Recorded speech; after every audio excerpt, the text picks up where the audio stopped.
Baik, assalamualaikum warahmatullahi wabarakatuh. Halo semuanya, perkenalkan saya Dega Hermara dengan NIM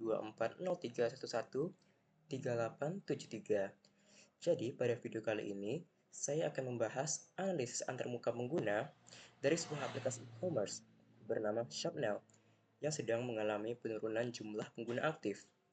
Nah, berdasarkan hasil survei, terdapat beberapa keluhan dari pengguna, mulai dari kesulitan mencari fitur, navigasi yang membingungkan, sampai proses checkout yang tidak efisien. Nah, di sini saya akan menganalisis permasalahan tersebut berdasarkan prinsip evaluasi usability. Nah, sebelum masuk ke analisis, saya jelaskan sedikit dulu tentang usability. Usability itu adalah tingkat kemudahan sebuah sistem untuk digunakan oleh pengguna. Nah, ada beberapa aspek penting dalamnya. Di antara itu ada learnability, yaitu seberapa mudah dipelajari. Lalu ada efisiensi, yaitu seberapa cepat digunakan.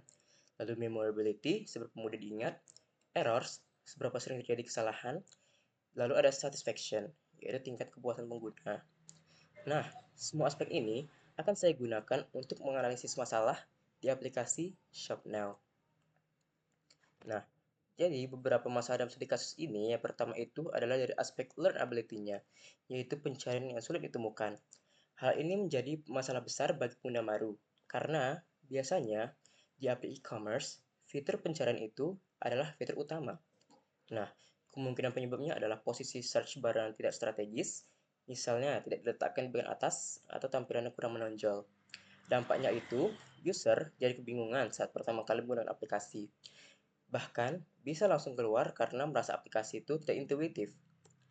Yang kedua itu dari aspek memorability dan efisiensinya, yaitu navigasi menu yang membingungkan.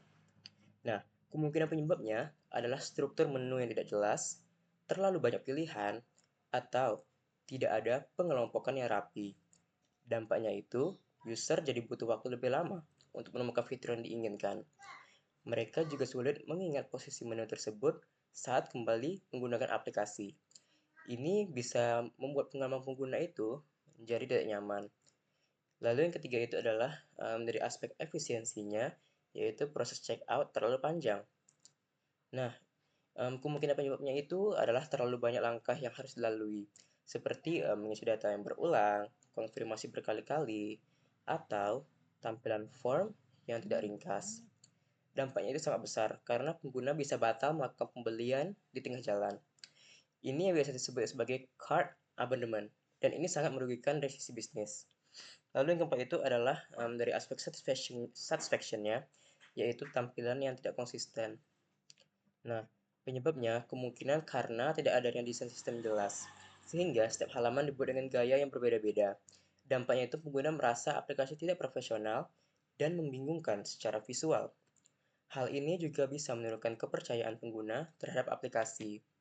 Lalu yang terakhir itu adalah dari aspek errors-nya, yaitu banyak user yang gagal transaksi. Kemungkinan penyebabnya itu adalah sistem, error, validasi form yang kurang jelas, atau feedback yang tidak informatif. Dampaknya itu, pengguna menjadi frustasi, dan kemungkinan besar tidak akan menggunakan aplikasi tersebut lagi. Bahkan ini bisa menyebabkan kehilangan pelanggan secara permanen. Nah, lalu untuk rekomendasi perbaikannya itu, yang pertama itu adalah untuk fitur pencarian, sebaiknya diletakkan di bagian atas dengan tampilan yang jelas dan familiar, serta ditambahkan fitur auto suggestion agar lebih membantu pengguna. Selanjutnya itu adalah menyederhanakan navigasi dengan struktur yang lebih rapi, misalnya menggunakan kategori dan subkategori, serta membatasi jumlah menu utama. Yang ketiga itu adalah mengoptimasi proses checkout, yaitu proses checkout itu dipersingkat.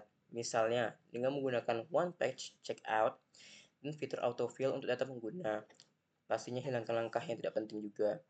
Lalu yang keempat itu adalah membuat desain sistem um, agar tampilan itu lebih konsisten, baik dari segi warna, font, komponen, um, maupun tombol.